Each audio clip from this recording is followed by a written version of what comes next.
This is the second video we've done here at Pacific Rim Timber Works, Matt Lovemark's shop. The first one we went over how you do these things and the tools, but today in this interview we want to talk about the mythic aspect of timber framing, the different traditions, and really for carpenters like you and I, if you're a carpenter, is it worth it? Is it better? How would I learn it? And how would I know when I knew enough about this to actually take my act on the road? Matt, you ready to talk about how it is that you came to timber framing and whether you like it? Yeah, absolutely. Good. All right, so I've got some questions for you, Matt. I mean, questions that maybe I've had for a long time, and now I've got a chance to ask them. Yeah. Is a timber frame structure better? Better is an ambiguous term. Is a timber frame structure better? Is it better? Answer that however you want. Boy, better's a tough word. It is. I would say timber framing provides an opportunity to feature some things that you couldn't do otherwise. Okay. One of the most obvious, but maybe not like logical things, would be timber framing is an opportunity to view the structure of your home. Like in a regular home, you don't see any of the structure. It's all buried behind the walls. Sure. In a timber frame, you have this direct visual as to what's keeping you and your family safe. You can see the bones. You can see the bones, you can feel the strength. Okay. And there's other opportunities with timber framing. I mean, because wood has a story, so you can read the story of the wood in your home as well. Okay. So for me, it's an easier material to work with to create beautiful homes and beautiful structures. There's an aesthetic consideration. Yeah. So there's an emotional component maybe to a timber frame structure when you walk in there and you can pet those beams and you can see the species and you can count the growth rings. Yeah. It's a way, we can connect to the forest around us in our home every day. And so I wouldn't say it's one thing is better or another, but I would say there's a lot of opportunities with timber framing. Okay. So how about structural? So we did a react video to the Shoyan carpenter putting up a timber frame in Japan, right? Mm-hmm. The guy is a phenomenon. He's quite something, right? A lot of the comments had a lot to say about that the timber frame structural process is more earthquake resilient. Do you have a perspective on that? Well, I think, when it comes to Japan, we have a precedence. You have giant wood buildings. I think the largest wood building in the world is there. Giant and old. And old, over 1,000 years old. Yeah. Maybe has gone through several major events. Yeah. And because they have multiple earthquakes like every month almost, right? Yeah, it's an active spot. Yeah. So you do have a historical precedence for these kinds of structures being earthquake resilient. Survivability. Yeah. That must imply that they can move and remain structurally sound. Yeah, and a lot of it, because we don't have steel, we have wood on wood joints. Mm-hmm. A lot of that energy can be dissipated via friction. Oh. And because wood is a non-static material, it flexes and then it unflexes. Yeah. So, and it might not even be that this structure can survive one earthquake better than a regular building, but it could survive several earthquakes. That's an interesting way to frame it. Like with concrete and steel, you get an earthquake, but now the building needs retrofitted because it's damaged. Got it. That's very interesting. Okay. Something you mentioned the other day in a conversation. I've done a fair number of steel and wood beam hybrid. Steel plate, textured steel, decorated connections, bolts, steel, wood. You made the comment that timber frame has a longer service life because you don't have the condensation happening at the interface between the steel and the wood and moisture accumulating there some number of times a year. Sure. And that's got to be legitimate, right? I mean, that's a real thing. And you have similar modulus of elasticity in wood versus if you have wood and steel, you have a different modulus of elasticity. Yeah, things move at different rates and in different ways. Yeah. Okay, very good. Okay, so pros and cons, timber frame versus conventional Western platform framing, 2x6 studs, 16 inches on center, plywood, shear walls, right on up. So we've talked a little bit about the aesthetic. It just it has a different type of beauty. We've talked about some aspect of a more resilient structure for earthquake. Those are pros. Those are in the plus column. Sure. We have to put a big check in the con column for cost, right? Typically, timber frame homes are more expensive. More, okay. Yeah. All right. Absolutely. And what drives that? Well, one is that all the structural is finish work. Oh, yeah. So there's a higher level of attention to detail that has to occur through every phase. More labor. More labor and skilled labor. Skilled, fussy Yeah. labor. You can't just drop a residential finish carpenter into a timber frame and think his finish work is going to transfer to these beams. There's a whole set of tricks, right? Sure. Another thing that maybe drives that cost is there's engineering. Okay. Because with with timber structures, they almost all are engineered separately, individually. There's no... Oh, with no repeatability in the calculations. Yeah, there are some, but there's less Okay. than in a standard structure. And is there a thing where some engineers just aren't interested in learning how to engineer a timber frame? Yeah, and there's a time constraint there. Yes. There are some great timber frame engineers, though. Sure. That have wrote the book on it. Okay. And They know. They know, yeah. And for them, some of that repeatability is built in. Right. Okay. They have detail sheets that they know they can throw into this set of plans and save running through. Okay. Good. So cost is the first biggest reason to go with a conventional house. What about energy efficiency? What about energy consumption? I mean, carbon footprint, all of these trending buzzwords. How does that play into this? Well, yeah. Once again, a timber frame, there's opportunity to sequester carbon. In mass timber, we have trees pulling carbon out of the air. Yes. And if we take those trees, we harvest them sustainably, we put them in a building, and the building has a life of, say, 300 years. Yes. That carbon is effectively sequestered. Yes, for a long time. Yeah, and a lot of the building performance stuff has to do with building envelope. So timber frames typically don't have standard insulation. They accomplish insulation a couple different ways. They could have SIP panels, which they have really good energy retention. For the people who have never heard the term SIP panel, give us just a 20-second description. What are you talking about? Sure. A SIP panel is... SYP, SIP panel. SIP, structural insulated panel. SIP. It's basically like an ice cream sandwich of foam and plywood or OSB. Yes, okay, all right. And those are cut to fit and infill the frame. Yeah, so you would cut a timber frame in the shop and you would work with a SIP manufacturer. If all goes smooth, timber frame goes up with a crane in one day, and then the SIPs go on the next day. Oh. So you could have a very fast on-site time. Oh, yes. But, obviously a lot of pre-work and pre-think. So the advantage that jumps out at me from that is, in a conventional build, you're exposed to the elements as you're coming up out of the ground, and it's rained on and dried out and mud tracked and dried out. But what you just described is that labor is spent in a controlled environment and then boom, assembled, and then boom, SIP panel, and then boom, you get a roof covering on. Yeah, and it can be very effective for remote sites too, right? Okay.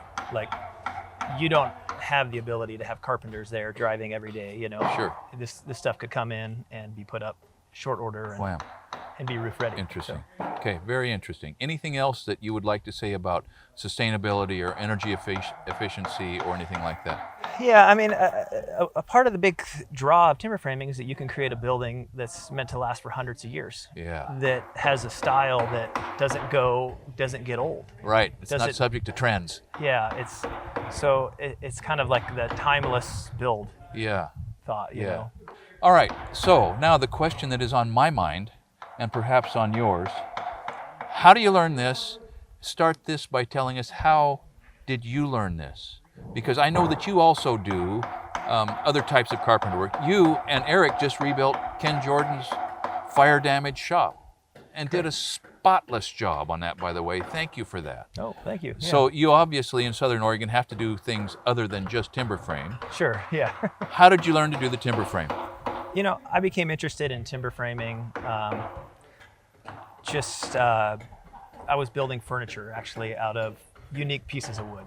And I thought this would be really cool to do this out of a building. Yeah. And learned about timber framing and kind of tried to learn it on my own, reading lots of books. Sure. And putting parts and pieces together. Practicing joints. Yeah, and then at some point I decided I needed some formal schooling. Yes.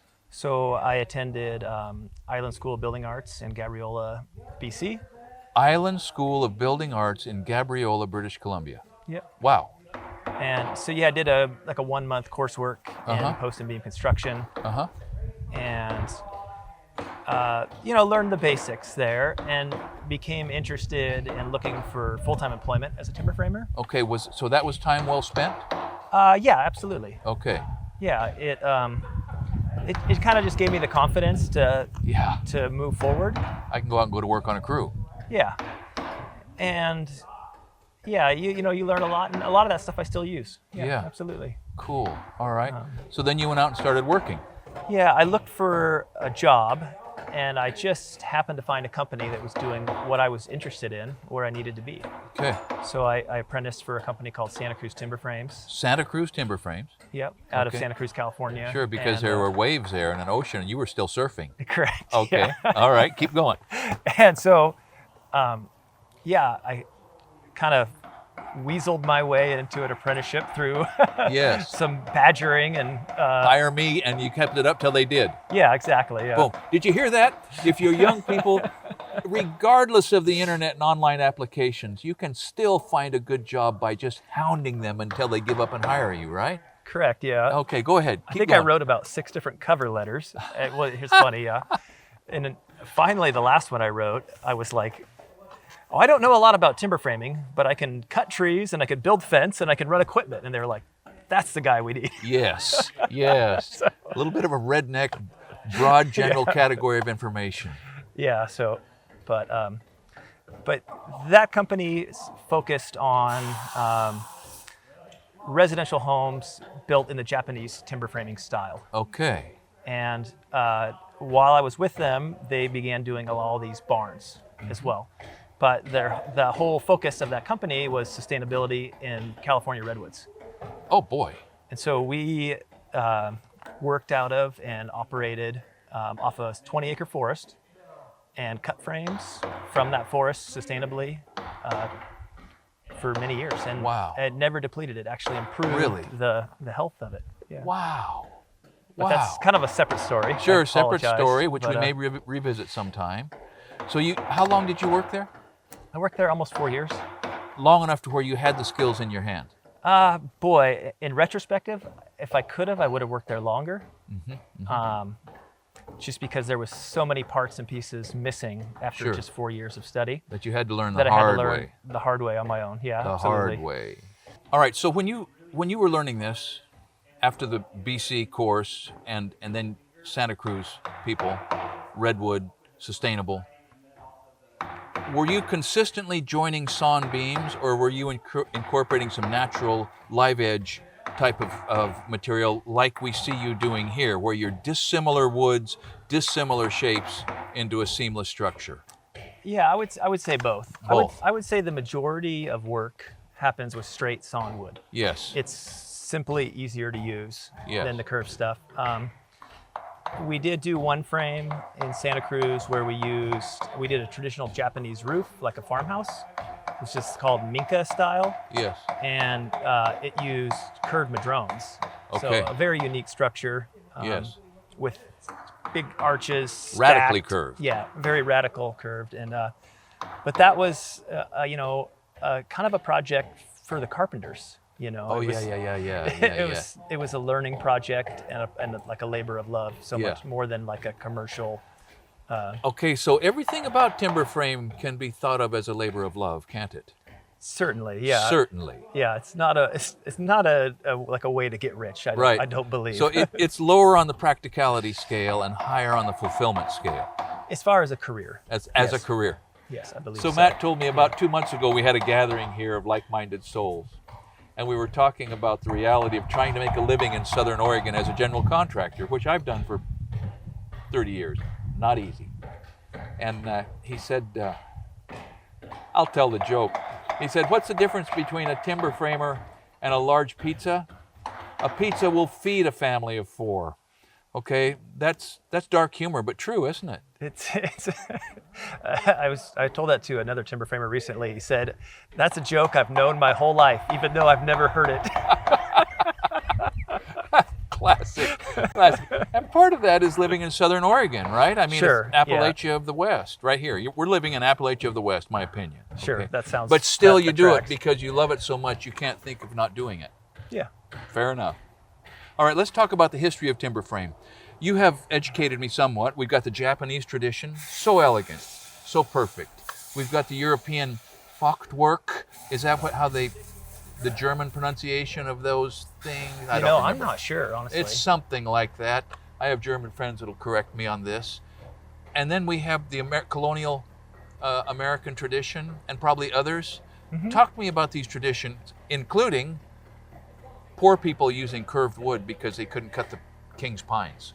Yeah, well, yeah. So that there is a history. So in Japan, all the best timber was reserved for the temples. Yes. And in England, and as well as colonial America, or before it was America, all the straight pine was reserved for the king. The king.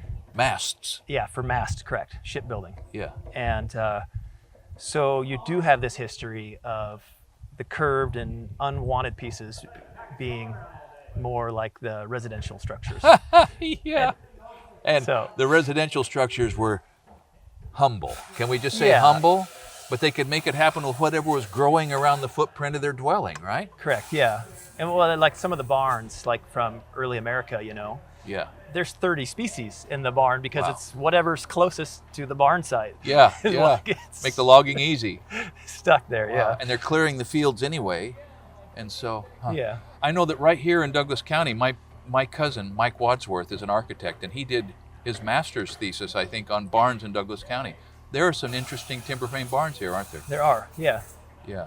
Big Douglas fir, big bents, big Yeah, members. 40 footers, even 40-foot tall post. Yeah, 40-foot tall posts. Yeah. Man, how did they do that with homemade scaffolding and man-powered lifts and. So just a couple more things. If I was an electrician or a plumber, I would look at those beautiful finish work, not to be compromised beam dynamics and think, how in the world am I going to run my trade through those members? How do you deal with running mechanical inside a structure where you almost can't compromise the bones of the place? Is that a fair question? Sure, yeah. Well, so a lot of it just takes a little bit of extra forethought. Yes. With the timber framing, it's not that you can't drill holes through it. Okay, fair enough. I mean, yeah. mass timber can take holes through it, Yes. but it does need thought out. Right. And there's a lot of solutions, and it's same for log home building. Yes. It has to be thought through. Yes. Sometimes there's walls that are traditional stick frame walls inside of a building, like a wet wall. Sure. Yeah, And, plumbing walls. Yeah. Yeah, Timber framing is the 6-inch same. plumbing wall. Okay, all right. Yeah. I know we're going to go over and make a video about Caribou Creek log homes in Idaho, and I've talked to them. We've talked to them. They make and assemble their logs, mass timber and logs, big logs, and they cut the chases and the mortises for the boxes for the electricians, and you don't tangle with that because there are plumbing walls inside that you're counting on those guys to access. Or there's an exterior wall. Sure. Or there's a wall even built outside of the timber frame. Oh, yes. That's, say, maybe it's not like 16 on center. It doesn't need to be structural, but it's 2 foot on center. Yes. So that's Yeah. another way to deal with that. Yeah, okay. Okay, so I'm going to talk about two groups of people. The people that are coming in and the people that have been there. How do people get sold on timber frame as a notion and are intrigued enough by it to go through what you've described as a learning process? What sells them on doing this, do you think? A lot of time it's just the buildings themselves. They've had experience. They've been in a building that they liked. Oh, yeah. They had a timber frame barn as a kid growing up, Yes. and the buildings themselves sell themselves. You had an experience kind of like that with your dad taking down a timber frame barn, didn't you? Yeah, we took down one. How old were you then? I think I must have been 17 years old. 17, you took one down. Yeah. Took it down rough. Yeah, it was kind of like a logger would, you know. You cripple up some of the post and hook a choker on Trip it. them, baby. Yeah. So let me say this. Matt's dad's a logger, okay? And so he had that early advantage of learning how to move logs and load logs and identify logs. And so a lot of what you work with here are salvage logs from forest fires and blowdowns. And your sustainability aspect here is you are using the logs that are not economically feasible to go into the manufacturing process here, but they're perfect for you. Is that right? Yeah, in general, yeah. Okay. And you got to know how to get them out of the woods. Sure. Good. So my follow-up question to this is, what keeps you in timber framing? And not just you, but what keeps a timber framer timber framing? Well, I mean, for me, it's fascinating because I don't think I'm just still learning. Yeah, you know? 15 years into it, I feel like I'm scratching the surface. Wow. And there's people that are at such high levels, you know, so it's a very deep pool. It's a deep pool. And so you're not gonna you're not gonna learn everything there is to know about it overnight. It's a lifetime. Wow. So we just did a video on this notion of being a lifelong learner, right? And I quoted Isaac Newton. Somebody was, stroking Isaac Newton's ego about how much he knows and how smart he was. And he was, right? He was maybe one of the giants. And he said, essentially, I am but a child on the edge of a vast ocean of knowledge, playing with the pebbles at the edge of the ocean. And so construction generally, and maybe specifically now timber framing, we are as children at the edge of a big lake of timber frame and construction knowledge, playing with the pebbles, right? Yeah, well, in Japan, there's a saying that, like, how long does it take to be a proficient carpenter? And the answer is 3 generations. That is great. Great. Huh. Well, thanks so much. And I want to reiterate, if you're watching this now, if you're watching it months from now, you will have missed the opportunity to go to the Timberframe conference, class. What do you call it, a seminar? It's a workshop. It's a workshop, a Timberframe workshop, which is in the beginning stages right here, to get some hands-on experience with a man who has paid his dues. And the structure that you work on, you will have a chance to assemble, right? Correct. Yeah. Later, after the workshop beginning sessions. And it's not free, but if it was free, you wouldn't value it, would you? So check it out.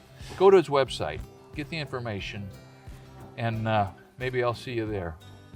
Matt, thanks so Excellent. much. Thank you, Scott. It's been a burning curiosity of mine, and you've gone a long ways towards helping me sort of feel like I know at least a little bit about the cost of doing this. Yep, like we said, just little pebbles on the edge of a vast ocean. Yeah, that's right. Thanks for watching Essential Craftsman, and keep up the good work.